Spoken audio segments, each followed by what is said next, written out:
Hello, and welcome to the History Podcast of Pre-Columbian World. I am Susie. And I'm Johnny. Today we are going to talk about the Olmec civilization in ancient Mesoamerica. During 2006, according to the New York Times, a stone slab, dated to be 3,000 years old, was discovered in Mexico. It was the oldest script found in American continents. The symbols and patterns on the slab was believed to be the legacy of the earliest American civilization, the Olmecs. The Olmec civilization, debated to be the mother culture of Mesoamerica, was the first complex society in the area, dating back to 1200 BCE to 400 BCE. I heard the Olmecs had a funny name, rubber people. Why is that, Johnny? Well, the word Olmec actually means people of the land of the rubber, in the language of the Aztecs. The Olmecs extracted latex from the Panama rubber tree and combined it with juice of the vine to create rubber. The Olmec people populated the humid tropical lowlands of Mexico in the present-day states of Veracruz and Tabasco. I guess the name was reference to what crops they cultivated. Because they produced rubber, they're called rubber people. Very interesting naming. So how did the Olmecs start their civilization? Regarding to the origins of the Olmecs, we're not really quite sure how they began, though there are several hypotheses. The most reliable corollary I found was introduced by J.E. Clark, which was that the Olmecs were local people living in the heartland, depending on fishing and planting. There they gradually formed the primary stratified society with central practices and technology. The Olmec civilization adopted or represented the local beliefs and lifestyles of the people in the surrounding area. There were also other theories saying that the Olmecs were from Asia or Africa, but I don't find those quite reliable. Ancient history always gives a lot of spaces to find out more, but that's what makes it appealing, the feeling of knowing and not knowing. Right. Let's talk about what we do know about the Olmecs, based on the discoveries of anthropologists and archaeologists. The Olmecs began in villages around rivers which silt, and that was ideal for cultivating crops. They planted corn and beans and gathered nuts and also catched fish. The Olmecs were a complex agrarian society that grew maize, beans, squash, sweet potatoes, and avocados. Their farms were located next to rivers and had complex irrigation systems. They were the very first people who domesticated the maize. They grew a lot of crops, but who was in charge? What was their societal structure like? According to Clark in her article published in the Annual Review of Anthropology, the Olmecs had a highly hierarchical society consisting of king, priests, nobility, commoners, and possibly slaves. The elite class used creation myth and religion to arouse people's fear towards ruling power. Public work, rituals were all part of their tool to maintain their social ideology. The Olmec religion was polytheistic, and their priests were called shamans. Shamans were supernatural beings who were connected with the gods and were able to transform into animals. They have a very distinctive local religion, like the Greek god, though in animal forms. What were their main deities? The Olmecs worshipped 8 main deities: the dragon, the bird monster, the fish monster, the branded-eyed god, the maize god, the water god, the were-jaguar, and the feathered serpent. They believed in 3 realms: the sky realm, where the gods dwell, the human realm, and the underworld.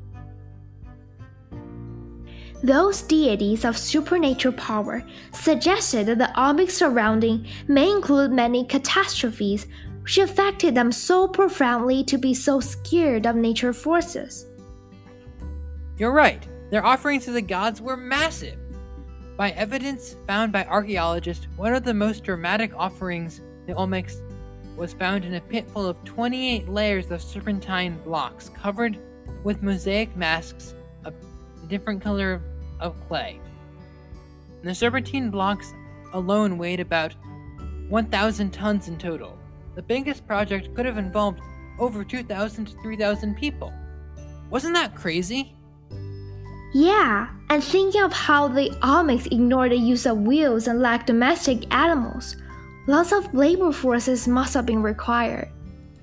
The Olmecs also built large pyramids and large platform mounds, which were implied a strong, sophisticated government.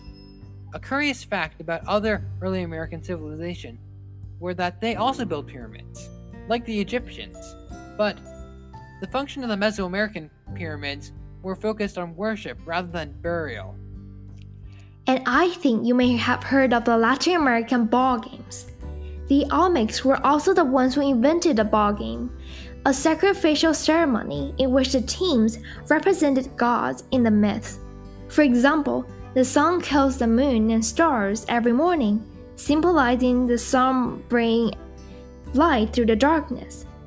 The cannibalism sounds brutal for us nowadays, but it showed the Olmecs' reverence for the sky and nature order. But they also built cities. The Olmecs had four major metropolises: Tres Zapatas, Almanati, San Lorenzo, and La Venta.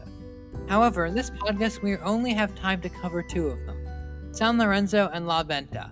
San Lorenzo was situated in the mountains between the Cozacacolas River, and though the two rivers no longer flow near the site today, the city was a trading hub with lots of artists and workers. The Olmecs had a big industry of recycling obsolete basalt structures. The city was supplied by farmlands that were miles and miles away in the surrounding landscape. Around 800 to 400 BCE, after the collapse of San Lorenzo, the city La Venta became the main Olmec metropolis. The residents ate fish, shellfish, and local fauna. The city was situated 8 degrees west of north and organized into 7 different complexes. I am fascinated by how the Olmecs used astronomy to situate their city 8 degrees west of north. The city was arranged linearly and consists of large mud pyramids and various other complexes. The south of the pyramid were the housing for the elite.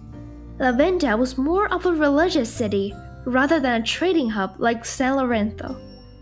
It's amazing how the ancient people used astronomy to configure their city. That's crazy. And above all that, what the Olmecs are most famous for are their 17 huge stone heads with flat faces, noses, and thick lips. The heads were made of volcanic stones, each 3 meters tall and 18 tons in weight. Why do the sculptures only involve the head? Why don't they carve the whole body? It was believed in Mesoamerica that the head alone can represent human emotion and soul. The Olmecs had not yet discovered the usage of wheels. People guessed that the stones were dragged to rafts on a river and carried them to their final destination. It sounds like a lot of labor and time put into these giant heads. These stone heads must have meant a lot to the Olmecs. Yeah, from the cost of the creation and uniqueness of physical features of the stone heads, they probably belong to the most important and powerful ones among the Olmecs, their rulers. The stone heads represent the Olmec symbol system, which involved the rulers' belief in their supernatural powers. Finally, about how the Olmecs disappeared is still a myth, but however, there are several theories. Some of them blame climate or war and disease, but we really don't know for sure why they disappeared. Well, I think this is all for today. Thank you for all who are listening. And don't forget to subscribe and check out our new episodes. Also, the comments are opening up for all advice and ideas and fact-checking. This is Susie and Johnny, the history podcast of the pre-Columbian world. See you next time. Bye.